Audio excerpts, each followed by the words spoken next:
le contaba a la gente que hoy íbamos a charlar de santería cubana, de pseudociencias coercitivas. Cuando nos contactaste nos explicaste que toda tu vida se vio marcada por estas pseudociencias coercitivas, estos rituales, en los cuales fuiste incluida por tu familia, ¿no? ¿Nos podés comentar cuándo Sí, la te verdad lo que ofrecieron, cómo fue el proceso? yo creo que el primer contacto así más directo con el tema de, bueno, pues lo que puede ser pensamiento mágico, brujería, tarotistas, etcétera, fue cuando yo tenía alrededor de 10 años. Esto era sobre los años 90 en España y hubo un gran boom, se hablaba muchísimo del tema esotérico. Bueno, yo desde pequeña pues me gustaban ese tipo de cosas, como que me llamaban la atención, pero nada más allá de lo que es una simple curiosidad. Pero empezó a haber un boom en que muchos los late shows en la televisión, programas de televisión, hablaban muchísimo de bueno, el tarot a partir de la noche, que ahora ya sabes es exacto, y muchas experiencias de, pues tengo el mal de ojo, me han hecho brujería, y bueno, mi madre en una de estas, ella dijo que todo lo que veía en cada testimonio era lo que a ella le pasaba, estaba convencida de que tenía un mal de ojo o algo similar. Y a través de un anuncio en la prensa, supongo, contactó con un vidente en la ciudad en la que vivíamos. Ella fue allí y con una prueba, no sé si la conoces, creo que es la típica del aceite o creo que echan aceite en agua y si salen ciertos ojos, que claro, siempre va a pasar porque es aceite en agua, pues tienes el mal de ojo. Y evidentemente ella pues lo tenía. Hicieron una especie de ritual que duró varios días. Ella pues tenía síntomas físicos, todo lo que le decía, y sí, yo siento lo mismo que tú. Y entonces, bueno, mi familia siempre ha tenido muchos problemas de relación, Como abuso, todos, violencia. como todo el mundo. Sí, ese es el típico perfil. ¿Tu mamá venía pasando por un inconveniente de salud que en ese momento? Ella siempre ha tenido problemas con depresión, y aparte ha tenido una vida, nunca ha sido fácil y eh, bueno, ella conmigo era visiva, pero también es mucho de probablemente problemas personales que pues no eran resueltos. A ella le daban un saco de pastillas, literal, de tomarse 20 pastillas al día y eso era todo. Entonces ella, pues supongo como yo hice posteriormente, ¿no? Buscas recursos un poco en lo que te promete que va a tener alguna solución. Entonces, posteriormente, ella, pues como este tema era tan comentado entre las señoras, ay, pues yo tengo un vidente o yo voy aquí, yo llevo un diente de ajo en el bolso. Entonces, bueno, pues un poco comentando su experiencia y como que ella estaba en busca de un nuevo vidente, ¿no? Alguien le dijo, pues conocemos a esta persona, es muy bueno, es muy conocido, habla en la radio, tal. Entonces ahí ya fue cuando ella volvió de nuevo a retomar, hacía lecturas de tarot muy habituales, esta persona se convirtió en alguien muy cercano. Entonces si quieres te pongo un poco en antecedentes de cómo estaba mi salud, ya que mi madre se puso en contacto con esta gente y ya un poco cómo nos entraron. Yo alrededor de los 12 años intenté quitarme la vida. Eh, con ingesta de pastillas, pues porque, bueno, yo desde que tengo uso de razón he sido maltratada físicamente. Muy chiquita encima, me imagino que habrá sido súper duro. Cuando quieras, Entonces, si bueno, vos llegás a necesitar parar o lo que necesites, me gracias. avisas, ¿eh? Sí, entonces ahí fue mi primer contacto con lo que es la psiquiatría. Bueno, evidentemente me hicieron un lavado de estómago, estuve en el hospital y bueno, es bastante extraño que una persona tan joven intente esto. Entonces, bueno, vino un montón de estudiantes de psiquiatría a observarme como si fuera un ratón de laboratorio y poco más. Me mandaron a mi casa pasado unos días y eso fue empeorando hasta el punto de que bueno, ahí hubo sospechas porque posteriormente fui con una lesión al hospital, entonces vieron que había pasado eso y pensaron que a lo mejor había algo. Servicios Sociales intentó Mm. indagar un poco, hicieron un juicio, pero yo negué todo tipo de abusos. O sea que vos no quisiste denunciar a tu propia familia para que no tengan problemas legales. Exacto. ¿Y cómo siguió tu vida Y después de bueno, todo eso? claro, gracias. Entre medias fue que mi madre conoció a esta gente, empezaron pues con temas de limpiezas, tienes trabajos, brujería, etcétera. Y ya fue cuando le empezaron a hablar un poco de rituales de santería, etcétera. Y Y un día, a mí no me dijeron nada, esta gente apareció, hicieron una limpieza en la casa. Y bueno, yo ese día a mí me pasó algo, a mí me pegaron una paliza. Pero yo llegué a casa y yo no dije nada. Y cuando, bueno, mi madre se enteró, pues porque es un sitio pequeño donde vivíamos y alguien se lo comentó, o lo vieron en la calle, eh, ella se lo comentó a esta gente y dijeron, claro, es que fue el día que hicimos la limpieza, entonces la gente que te ha hecho la brujería sabía que íbamos a ir ahí y se volvió en contra de ella. Y luego ya fue la iniciación, cuando ya, porque llegamos a viajar a Cuba y eso fue una semana en la que a mí me iniciaron. ¿Y qué hicieron en Cuba? ¿Cuántos días estuvieron? Ella estuvo alrededor de 9 días, ella volvió con todo eso y ahí me dijeron poco a poco, me fueron explicando qué era todo eso y que habían dicho que yo tenía que hacer eso, que era muy importante para mí, porque eso es como que tú naces de nuevo. Y bueno, pues fuimos a Cuba unos 10 días, el primer día pues era llegar, etcétera, y ahí ya pues es que empiezas el proceso. El primer día te hacen una ceremonia como de adivinación que te dicen tus signos y unas cosas, cómo va a ser el proceso, y luego te llevan al río para hacerte una limpieza. Entonces ahí te cogen tu ropa vieja, te meten en el río, la rompen y te ponen ropa nueva blanca y como que ahí ya empieza todo ese proceso y durante una semana tú estás durmiendo en una esterilla en el suelo, en algo que llaman como tu trono, que no te puedes mover de ahí sin permiso y luego ya es creo que es el segundo o el tercer día, lo tengo muy borroso porque fue como muchísimo, es el día grande, que vienen personas de todos los sitios, con sus trajes, tambores, lo que es la ceremonia en sí.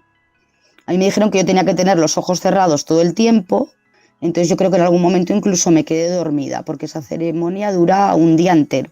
El tema del sacrificio y tortura animal, ¿cómo es? Claro, es que eso es, yo creo que como es un poco traumático porque a los santos se les da de comer sangre. Muchos son guerreros y ellos se les da de comer sangre. Bueno, antes de los santos también te dan unos collares que representan a cada santo, eso yo lo tuve meses antes de ir, y esos collares también se los alimenta con sangre. Entonces a mí me explicaron que bueno, que a lo mejor iban a matar animales, pero como que esos animales luego se comen para toda la gente que va allí, en realidad simplemente es una parte del proceso. En algunos momentos yo era bastante chocante para mí porque tú veías un pollo y de repente le arrancaban la cabeza y esparcían toda la sangre por ahí, te esparcían la sangre por encima. En una de las ocasiones mataron una tortuga. Creo que le sacaron la cabeza de la cáscara y me hicieron chupar parte de esa tortuga con sangre. Te dan de beber como hierbas, que a mí eso es lo que me hizo, pues me hizo vomitar en algunas ocasiones a lo largo de esa semana. Y claro, todo te dicen que no pasa nada, estás limpiando, eso es bueno, todo es bueno. ¿Cómo te queda la cabeza, no? Después con esas torturas y todo ese ritual sanguinario. El santo, la ceremonia, es que a ti te rapan la cabeza o te rampan la coronilla porque el santo está en ti. Te coronan con el santo, el que es el que se supone que es tu padre. Entonces tú tienes, te dicen que ahora el santo está dentro de ti y por eso te echan la sangre y todas esas cosas porque lo están alimentando. Básicamente son rituales horribles los que has vivido de pequeña. Sí. ¿Y tus otros amiguitos veían bueno, algo, veían algún cambio en vos?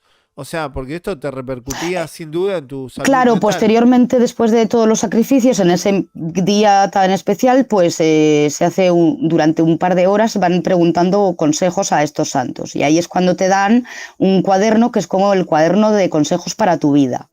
Y ahí es donde empiezan las restricciones, los consejos, pedirte que hagas más sacrificios, que tengas más santos. O sea, es la manera de mantenerte en ello. Y ahí es donde, claro, tienes que tener cuidado con esto, no puedes comer ciertos alimentos, a algunas personas les prohíben volver a bañarse nunca más en el mar porque dicen que van a ser tragados por el mar.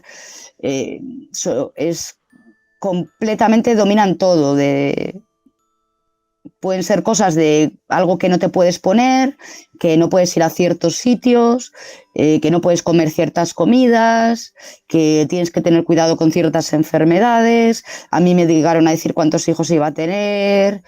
Entonces, eso, yo lo que he visto a la larga es que, aunque ya lo racional, eso yo lo integré tanto dentro de mí durante ese tiempo y el primer año sobre todo, que estuve pues, más aislada del mundo y centrada en eso, yo a día de hoy me acuerdo de lo que ponía ahí sin verlo y hay veces que pienso, es que a mí esto me lo dijeron en Cuba y me está pasando. Claro, de todo lo que te dijeron, en alguna le van a pegar. Y no olvides, exacto, y no olvides que ellos sabían toda la historia familiar, más mi mamá. Entonces ahí, claro, podían sacar, pues si tú tienes las enfermedades a lo mejor que van en una familia, puedes incluso decir, bueno, pues ten cuidado. O Eso será es porque la coerción. lo desatendido, porque claro, una vez que tú ya tienes esto, pasa la semana, tú ya eres iniciado en esa religión y ya te dicen pues que va a ser lo siguiente, al año te van a dar un cuchillo y tú vas a poder sacrificar animales. Luego se te pide este ritual para que te vaya bien en esto. Luego tenemos que hacer esto. Entonces, Poco a poco. claro, tú llegas con todo lo que te dan, que son los santos, son ciertas cosas que te dan, las tienes que colocar. Tú cada día tienes que saludarlos, hablar con ellos, que es como rezar, pero de la manera. Exacto. Tienes que confiar en ellos, pedirles desenvolvimiento, ayuda, que te abran los caminos. Si tú no haces eso, tus caminos se te cierran. Está todo bien con las creencias, pero acá hablamos de otra cosa, no hablamos de Mm. creencias que uno puede irse a dormir y decir, quiero pedirle a Dios o quiero pedirle a alguien que me guarde, que resguarde a mi familia. No tiene nada de malo. Ahora, cuando llamo al lado ritualista, de la obligación de hacerlo porque si no te va a pasar algo malo, prendele esto, ofrendale esto, haz este Eso, ritual. ofrendas constantes, velas, cada semana limpiarlos. Son demandantes, ¿no? Pero en realidad Sí, no son los porque dioses además ellos demandantes. son como humanos, no es como Claro. los santos católicos, No, no, ellos pará, tienen pará. cosas de humanos. Es que justamente, ¿quiénes son esos dioses? Terminan siendo el pai, la mai, tu padrino, No, porque muchas no, la veces son verdad, para no es ellos. tanto, pero claro, esta es la persona que conecta con ellos, porque tienes al que es el babalao y todo el que te echa en la lectura, pero luego están los espiritistas, ellos tienen contacto directo con los espíritus. Bueno, por eso, siempre ellos son elegidos que El tienen canal. el teléfono privado tienen. O sea, a Bueno, ellos le ellos que levantan te el dicen tubo y le dicen, hola, que... ¿cómo andás? Y le cuentan, este me está rezando, este no, este se va a enfermar, no, este va por mal camino. Tienen el Claro, teléfono. porque ellos dicen que estudian muchos años para llegar a eso, que no todo el mundo puede llegar a eso, o son solo hombres, es muy, tiene... Claro, encima es eso, ¿no? Hay un desprecio hacia la mujer, ¿no? Es como que están La mujer no en puede otro aspirar escalón. a... No, solo puede ser Limpiar la practicante cocina. y cocinar los animales. Es así. En todas las organizaciones coercitivas, las mujeres son llevadas a la nada misma. Y con el tema De hecho, cuando tú de... tienes el periodo no puedes tocar nada, Porque está sucia, ¿por porque qué? ¿Qué descargas los significa? santos, les quitas la Ah, energía, les quitas... ¿cómo es el tema hacia la diversidad sexual en este tipo de grupos? Es Donde... probable que es, entonces no discriminen. A ver, yo creo que no discriminan mientras puedas pagarlo. Ah, bueno, eso, ya Luego estamos. también Eso es básico, ¿eh? te Si no dicen que pagas, tú no pagas entras. más, tú pagas más cuando vienes del exterior porque así la gente de Cuba que no se lo puede permitir, pues compensa. Entonces ayudas a los pobres también de allí. Creo que en España pone que están moviendo ahora mismo 30.000 millones de euros anuales la santería. O sea, es un negocio. Hay tiendas de santería en todos los sitios. Sí, Esto fue a comienzan, través de un bazar esotérico. claro, comienzan a través de una consulta. Yo te voy a Exacto, eso fue solucionar un bazar esotérico de tarot y ahí y generan dependencia, o sea, terminan generando dependencia hacia el líder. sí, eh, mi madre cada vez que tenía algo era llamar constantemente, no, esto se lo preguntamos al padrino, esto... porque tú siempre que vas, nunca te dicen que todo está bien. Y eso fue lo que pasó. Cuando volvimos cada vez eran más trabajos, tienes que hacer esto. Eh, yo me mudé, fui a estudiar fuera, entonces ahí fue cuando me corté un poco. Bueno, yo tuve otro par de ingresos psiquiátricos, la cosa seguía mal, la familia se acabó desestructurando y pues yo fui a vivir a otro lugar, entonces fue ahí cuando me desconecté un poco, pero mi madre continuó hasta que ascendió una deuda que tenía que no podía pagar, ¿Una que a deuda día con de hoy quién? creo que no ha pagado, ¿Una deuda con quién? con el padrino, porque le decía, no te preocupes, yo te mando todos los trabajos que necesites y tú pues te lo voy apuntando aquí. Y mis hermanos le decían, tienes que parar, te estás gastando todo el dinero, esto no te lleva a ningún sitio, no te das cuenta, están saliendo noticias de que estafan a la gente. Y yo creo que en algún momento, cuando ella ya vio que no podía pagar, que todo fue cuando eso se quedó ahí, o sea, todo ese dinero que se gastó, eso está ahí abandonado en una esquina. Creo que perdió contacto con esta persona, pero ahí se quedaron debiendo miles y miles de euros.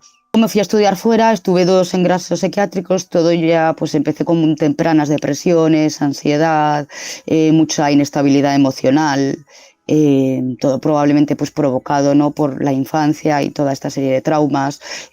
Cuando fui a estudiar rompí completamente con lo que era mi entorno, tuve que empezar de nuevo. Y ahí pues yo me aferraba un poco a esas creencias, yo me llevé mis collares conmigo, era lo único que tenía, me aferraba a eso y fui navegando un poco como pude. A los 20 años yo creo que fue cuando empecé a notar que algo ya no iba bien, que me estaba aislando cada vez más, tenía muchos cambios de humor, no me encontraba, yo sabía que algo no iba bien conmigo. Y entré en una depresión, fui al médico, me querían dar medicación y me mandaron al psiquiatra. El psiquiatra pues escuchó todo lo que le tuve que decir de mi infancia, lo escribió todo y me dijo, tienes que medicarte durante 2 años, nos vemos en 6 meses. Entonces yo creía que eso no era mi solución. Yo hablé con el médico, le dije que quería un psicólogo, que yo no me lo podía pagar, pero que por el seguro de la Seguridad Social yo sabía que había gente que había ido al psicólogo. Y me dijeron que era muy difícil, que había muchas listas de espera, que lo que me cubrían era el psiquiatra. Pero el psiquiatra, el que yo conocía hasta entonces, que ese es el que te escucha, ¿no?, que te da medicación y pasa al siguiente. Entonces yo ahí volví a revivir cómo me encontré en mis ingresos anteriores con este doctor, y seguro que todo me iba mal, pues porque tampoco había atendido mis estas religiosas con los santos, porque me dijeron que no podía beber y a veces me bebía una copa o fumaba. Entonces era todo culpa por todo, culpa por lo que había pasado con mi familia. Y yo solo quería, pues una solución. Entre medias, pues ahí fue cuando yo antes de eso estaba muy obsesionada con el tema de la ley de atracción, las afirmaciones. Y entonces yo estaba muy abierta a todo eso y mi hermana me dijo, bueno, vamos a ir a esta persona, a mí me está ayudando, yo te pago parte de esta terapia, y accedí. Y entonces ahí empecé esta terapia que se llama anateóresis. ¿Y en qué consistía esta terapia? Es una especie de terapia de regresión, pero que no llega a ser hipnosis. Tú estás relajado y el terapeuta te guía, pero sin influirte. Claro, es muy difícil que te guíe sin influirte. Y entonces tú visualizas, mientras estás en ese estado de relajación, pero consciente en todo momento. Es decir, tú puedes hablar y luego lo recuerdas, cosas. Entonces a ti lo que te dicen es que todos tus problemas están originados desde tu inicio, desde el vientre de tu madre. Y todos esos problemas se repiten a lo largo de tu vida de forma constante hasta que los soluciones en diversas maneras. Y de hecho, cuando ya estás en la terapia, te explica que tú has elegido todo lo que has vivido, porque tú antes de nacer, cuando eras un alma, elegiste a tus padres como un utensilio para realizarte en la vida, para pasar todo, para llegar a tu misión de vida, y que yo no tenía que estar enfadada con los abusos de mi madre, sino tenía que estar agradecida porque ella era mi utensilio. Y yo tenía que estar agradecida porque solo tenía 20 y pico años y hay gente que empieza esa terapia cuando tiene 60. Entonces yo iba a sanar mucho antes, iba a disfrutar de mi vida y todo iba a estar bien. Y yo iba a llegar a un momento en el que yo iba a comprender todo con H, que es más que entender, y todo se iba a poner en línea y yo ya iba a poder pasar página. Y ahora yo me doy cuenta de cómo todo eso me pasa factura, porque claro, a mí esta persona también, pues aparte, no, este tema físico no vayas a hacerte una colonoscopia ni nada, esto con la terapia va a ir. Esto, bueno, pues eso a la larga yo he tenido operaciones derivado de eso, cuando que eso probablemente se podía haber Evitado. prevenido. Sí, totalmente. Entonces, que me iba a meter en mi cerebro, donde iba a encontrar como una bobina de hilo, que la iba a desenrollar y activar un botón, y eso ya se iba a corregir. Y así era, todo, con todo, con todo, con todo. Y estuve yendo como 1 año y medio. Creo que eran 50 euros cada sesión, semanal, de hora y media. Yo vivía en un piso de una habitación como podía, y esta persona vivía en un piso de 200 metros cuadrados en la mejor zona de Madrid. Luego lo dejé porque me quedé sin trabajo y porque no podía seguir pagándolo. Eso a mí no me llevó a ninguna resolución y al revés, me hizo revivir muchos traumas, ciertas ideas, cogí mucha más... O sea, la relación con mi madre nunca ha sido buena, pero todo eso me hizo revivirlo. Yo a día de hoy no tengo contacto con ella. Entonces es muy difícil. Claro, todo era como es tu actitud, es lo que tú haces, es cómo tú lo enfrentas, Vos es vos tomar generás las todo. riendas. Te Tú, tocan claro. cosas malas en la vida porque vos las atraes. Y, y ahora conocí a un psiquiatra que es el primer psiquiatra, pues yo no confío en la psiquiatría, yo confío en él, yo se lo he dicho muchas veces, que me escucha, me ha dado medicación cuando la he necesitado. Mi psiquiatra y mi actual psicólogo han sido las personas que me ayudaron a salir de una relación de abuso. Fueron quienes estuvieron ahí para mí. Yo no estaría viva si no es por ellos. Y yo sé que es difícil encontrar un buen profesional muchas veces, pero yo animaría a la gente a que siga buscando al menos algo científico. Y que si necesitan hablar de algo, busquen a un amigo, a alguien de confianza o incluso un desconocido en internet, pero que nunca dejen traspasar esa barrera, que vean tu vulnerabilidad, que se pongan, que dirijan tu vida por ti, porque se siente mucha impotencia cuando te enfrentas a las consecuencias y ya no puedes hacer nada. Yo soy consciente que yo tengo muchos traumas que puede que nunca supere y que me siento culpable hasta por respirar muchas veces. Pero creo que es importante no juzgar a las víctimas porque, como hemos hablado antes, la prostitución, cuando alguien toma una medida desesperada de creer en algo así, de entregar su cuerpo, de entregar su mente a alguien, es porque no encuentra otra salida.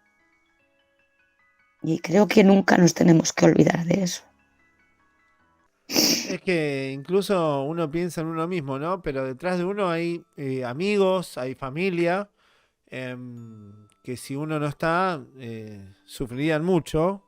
Y que también es un daño al entorno, ¿no? Porque Exacto. uno no pasa, no nace un repollo, tenés vínculos, tenés seres queridos que están detrás tuyo.